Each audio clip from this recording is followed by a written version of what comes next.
In the beginning, long before cities rose, before bronze gleamed in firelight, before drums carried messages across the forests, there was Ile-Ife, a quiet cradle of humanity where the sky and earth once touched. The Yoruba say that when the world was only water and mist, Olajime, the supreme creator, sent the Orisha Obatala to shape the earth. Holding a bag of sand and a sacred hen, Obatala descended to the watery chaos. He poured the sand, and the hen scattered it with her feet, forming the first dry land. And there, the first hill rose, Ife. But this story isn't about gods alone. It is about the people who inherited their wisdom. A young boy named Adewale, curious and bright, often sat by the great Ife forest edge. He dreamt of becoming a sculptor like his mother, who molded clay into astonishing faces, so lifelike that sometimes he swore they breathed. Every morning, he helped her gather laterite clay. She would tell him, "Adewale, the Yoruba are sculptors of destiny. What we mold with our hands, we become in spirit." Ife was already a bustling city-state of wide courtyards, sacred groves, iron workshops, and bustling markets. Travelers came from far lands, Nupe, Benin, Oyo, bringing stories and salt, beads, and brass. The world called Ife the city where time began. Deep inside Ife, fires glowed all night. These were the bronze casters, masters of the lost wax technique long before medieval Europe discovered it. Adewale would sneak into the workshop of Baba Onajobi, the master caster. There he watched molten metal glow like captured sunlight. One day Baba said, "These faces we cast are not just art. They are memory. They are spirit. They tell the world who the Yoruba truly are." Adewale's heart burned with inspiration. The Yoruba people were creators, of kingdoms, of art, of philosophy. One evening, the famous Babalawo, diviner, a wise Oluka arrived in the village square. He carried the sacred opal chain and palm nuts. People gathered, waiting for wisdom. He spoke. The Yoruba do not guess their future, they consult it. He threw the divination chain.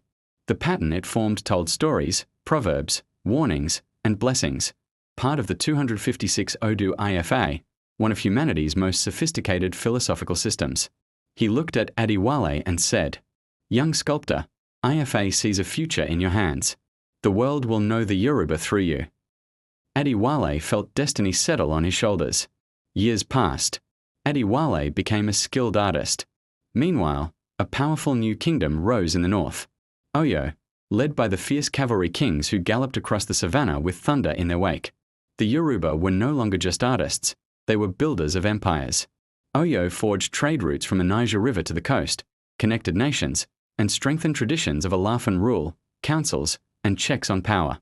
Some said the Yoruba had one of the finest systems of governance in Africa. The annual An festival filled Ife with light and dance. Adewale presented a sculpture unlike anything seen before, a bronze face of a queen wearing an intricately beaded crown. People gasped. The king of Ife declared, "This is not merely art. It is our history shaped into eternity." But the greatest honor came when the Babalawo whispered, "Your hands are guided by the Orisha. Through art, you preserve the soul of the Yoruba." Adewale's sculpture traveled across kingdoms, Benin, Dahomey, even far into the Sahara. Everywhere, people whispered, "Who are these Yoruba whose hands shape faces of kings?" As Adewale grew older, he finally understood the most profound Yoruba belief, A with grave, the force that makes life possible, the energy that breathes power into words, actions, prayers, and art. He told his apprentices, "Ase is responsibility. Nothing moves in this world without it. Use your Ase wisely." This philosophy guided Yoruba religion, leadership, art, medicine, and daily life, shaping one of Africa's most enduring civilizations.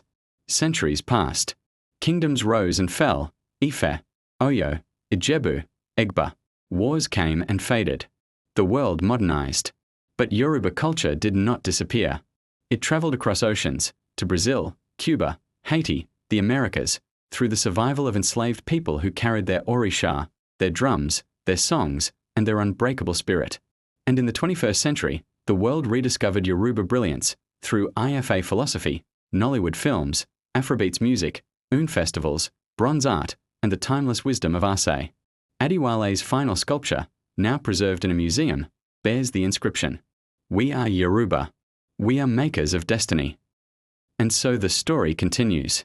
Don't forget to like, comment, and subscribe for more African history documentaries.